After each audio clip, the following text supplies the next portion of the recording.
ঠিক আছে কসিমুদ্দি, শোনো শৈলদ্দি, ধরো বাগানে যে গাঁজাখত ধরতেছি, এবার গাঁজাখত করছে আমি নিতা, এবার ওই গাঁজাখত ধরিও মনে করো যে লাস্টে আমরা বিপদে। মোকারাম ভাই, ও মোকারাম ভাই, বাড়ি আসো নাই? কিরা ও চাষা নাই? ও সেই বিদেশ যাওয়া সেই ব্যাপার হয়েছেন, তা আসেন দেখি। তোমার আব্বা কই খোকা? বা তো ওই বারে কাজ করতেছে, চলেন যাই আব্বার কাছে তাহলে। আব্বা কে আব্বা কে ওই সেই দালাল চাষা দিল তো। ও আইছে। আসসালামু আলাইকুম। ওয়ালাইকুম আসসালাম।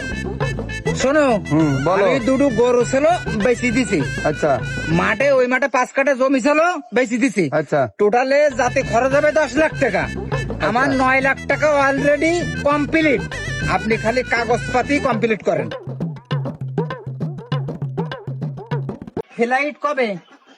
এ আজকালের মধ্যেই হয়ে যাবে বুঝছেন। আজকালের মধ্যে। জি, জি, জি। তাহলে আমার বাড়ি 5 লাখ টাকা আছে, আচ্ছা ওইটা আমি সেলিট দিয়ে আপনার অফিসে পাঠিয়ে দিবেন। আচ্ছা ঠিক আছে ঠিক আছে। আর ফ্লাইটে উঠলেই 5 লাখ টাকা দিয়ে দেবো। হ্যাঁ, এখনই দিয়ে দিন, আজকালের মধ্যে বলো, আপনার ছেলে বলো, ফ্লাইট বলো বুঝছেন। আচ্ছা, আচ্ছা। খালি বলো আমি চলে গেলাম বলো। আচ্ছা যান। আচ্ছা ঠিক আছে। দাঁড়া, তোদের বিদেশ যাওয়াই দিচ্ছি, স্যারের কাছে ফোন দেনি। হ্যালো স্যার, মক্কেলারটা পাইছি ওই উত্তর পাড়ার মাঠে, ছেলে বিদেশ পাঠাবে, তাই ওই 5 কাঠা জমি বেচিছে আর দুটো গরু বেচিছে। তো ওই 5 লাখ টাকা দালালের দেশে আর 5 লাখ বাড়ি আছে। আরে এই যে আসিফ আমাদের যে দালাল, থানার দালাল, ও ফোন দিছিল, ঠিক আছে, ওর কাছে একটু কল দিই দেখি কোন জায়গা আছে ও। হ্যাঁ, দাঁড়াও। হ্যালো, হ্যাঁ আসিফ, কোথায়? এ চলে আসলাম তো, চলে এসো চলে এসো। হ্যাঁ হ্যাঁ, ওর বাসার সামনে আছি আমরা, চলে এসো শিগগির। আচ্ছা ঠিক আছে। কসিমুদ্দি, শোনো শৈলদ্দি, এখন আমাদের তো আর সংসার চলছে না, ধরো বাগানে যে গাঁজাখত ধরতেছি, এবার গাঁজাখত করছে আমি নিতা, এবার ওই গাঁজাখত ধরিও মনে করো যে লাস্টে আমরা বিপদে পড়ে যাচ্ছি, ঠিক আছে। তো এখন ওই গাঁজাখর উপর ধরবো না, গরিব গরিব মানুষ, অসহায় মানুষ ভয় পায় যারা, ওরা মনে করো গরিব মানুষ কিন্তু পুলিশকে ভয় পায়। আর ওর বাড়ি দিয়েছি যেই মনে করো যে ধরি মনে করো যে টাকা পয়সা নেই, আমাকে এখন বোঝো না, এই বাসা ভাড়া দিয়েছি, খুব কষ্টে আছি, এই বেতনে হচ্ছে না। স্যার স্যার স্যার স্যার, শিগগির চলেন শিগগির হ্যাঁ চলেন। চলো চলো, বেশি বুঝদারগিরি করবা না, চাকরি কিন্তু থাকবে না। আস্তে আস্তে।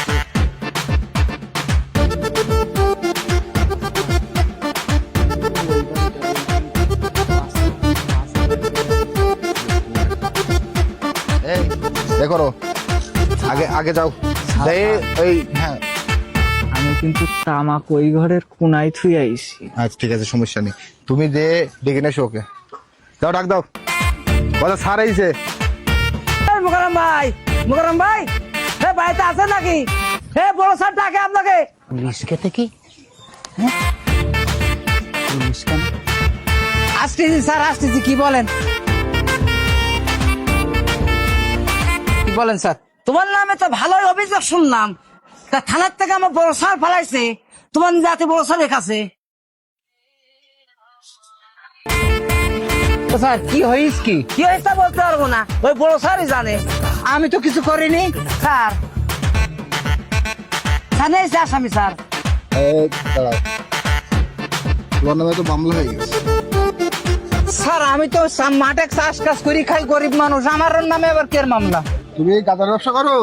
নাউজবিল্লাহ, নাউজবিল্লাহ, নাউজবিল্লাহ, নাউজবিল্লাহ। শোনো, তোমার নামে মামলা হয়ে গেছে, এখন যে মামলা থেকে তুমি বাঁচতে চাও, তাহলে কিছু বলো না কেন, এই। আমি বলতে পারি সব। বড় স্যারকে কিছু দিয়ে দাও, বাঁচতে গেলি না তো 14 বছর জেল খেটতে হবে। তোমার ছেলে কোথায়? আমার ছেলে তো স্যার বাড়ি। আচ্ছা ঠিক আছে, তোমার ছেলে নামে অনেক অবজেকশন আছে, তোমার ছেলে নাকি গাঁজার ব্যবসা করে, না না না না না না, গাঁজা বিক্রি করে। আমার ছেলের মতন একটা ভালো ছেলে এলাকায় নেই। কনস্টেবল, যে স্যার ওনার ছেলের নাম কি? ও ছেলে বাবা জগেন জগেন। এই জগনের ধরে নিয়ে এসো, জগনের ধরে নিয়ে এসো। স্যার, স্যার আমি দুটো গরু ছেলে বিক্রি করে দিস, মাঠের জমি বেঁচে দিস, আমার ওই ছেলেটা রাত করলে ফ্লাইট স্যার বিদেশ যাবে। স্যার একটু দয়া করেন স্যার, স্যার, একটু দয়া করেন স্যার। কথা বলো, স্যার, এখানে কথা বলো, স্যার। কথা বলো, এখানে কথা বলো, এই শোন, এবারে আয়। কথা বলো।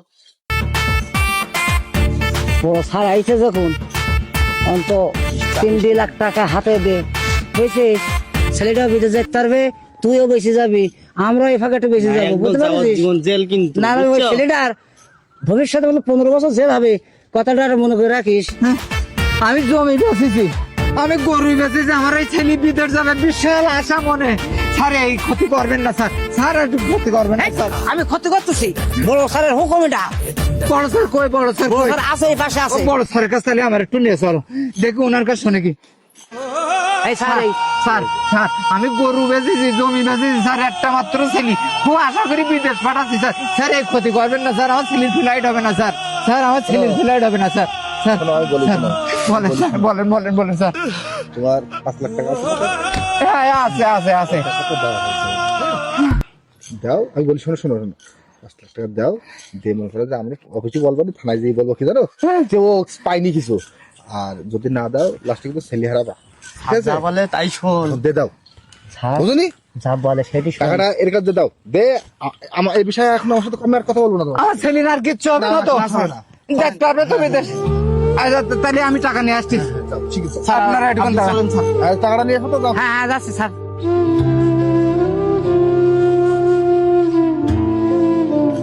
স্যার এই স্যার রাখে না, আমার কাছে, আমার কাছে। স্যার রাখে না, স্যার হাত দেয় না। ঠিক আছে, তাহলে দাও। চলো, আমাদের আবার স্যার আমি আসামে ধরতে হবে। আমি নিশ্চিন্তে থাকি। নিশ্চিন্তে ঘুম পাড়া যাও। স্যার এরা খুব অসহায় স্যার, তো এদের কাছ থেকে এভাবে টাকাটা নেবো আমাদের উচিত নেই স্যার। কারণ জনগণের বন্ধু কিন্তু আমরা, জনগণ আমাদের বন্ধু স্যার। কারণ পুলিশের একটা ভালোবাসা তাদের কাছে আছে খুব স্যার, আমাদের মর্যাদা করে খুব ভালোবাসে, কিন্তু এভাবে যদি মানুষের ঠকাই কেস কাম তুমি দেওয়া যাও দিন, তোমার কনস্টেবলের কথা শুনলি হয়? স্যার, একটা বার এই কষ্ট বলে কথাটা ভেবে চিন্তা করলে হতো না স্যার? আসলে ঠিক কথা বলিস। জি স্যার। আসলে এই টাকা তো আমাদের না, না, আমরা স্যার। আমরা হলো দেশের রক্ষক। জি আর আমরা দেশের রক্ষক হয়ে যদি আমরা এই বাকির কাছে, এই অসহায় মানুষের কাছে টাকা নিয়ে নিই, জি স্যার। তাহলে আল্লাহ সত্যি যাবে। জি স্যার। ঠিক আছে, তো ভুলে গেছে, তুই বলো যে এখানে যা টাকা আছে ওই সব কিছু সামনে। ঠিক আছে, যাও, দে, যা বলো। জি স্যার।